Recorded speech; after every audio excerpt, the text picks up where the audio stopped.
నమస్కారము. శ్రీమద్భాగవత మహాపురాణము 2వ అధ్యాయము భక్తిదేవి యొక్క దుఃఖమును తొలగించుటకు నారద మహర్షి ప్రయత్నించుట. 7వ శ్లోకము. అంగీకృతం త్వయా తద్వై ప్రసన్నో భూద్ధరిస్తదా ముక్తిం దాసీం దదౌ తుభ్యం జ్ఞాన వైరాగ్య కావిమౌ.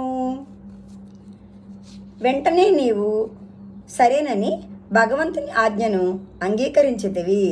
అందులకు శ్రీహరి నీ ఎడల మిగుల ప్రసన్నుడు అయ్యెను. నీకు సేవ చేయుటకు గాను ముక్తిని దాసిగా వసంగెను. నీకు జ్ఞాన వైరాగ్యములను పుత్రుల రూపములో ప్రసాదించెను. 8వ శ్లోకము. పోషణం స్వేన రూపేణ వైకుంఠే త్వం కరోషి చ భూమౌ భక్త విపోషాయ ఛాయారూపం త్వయా కృతం. నీవు నీ స్వీయ రూపము చేత వైకుంఠధామమునందు భక్తులను పోషించుచుందువు.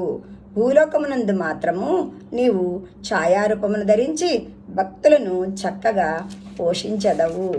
9వ శ్లోకము. ముక్తిం జ్ఞానం విరక్తిం చ సకృత్వా గతా భువి కృతాది ద్వాపరస్యాంతం మహానందేన సంస్థిత.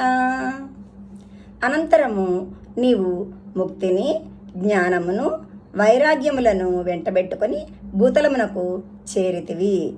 సత్యయుగము నుండి మొదలుకొని ద్వాపర యుగాంతము వరకు నీవు మహదానందమును పొంది ఉంటివి. ధన్యవాదములు.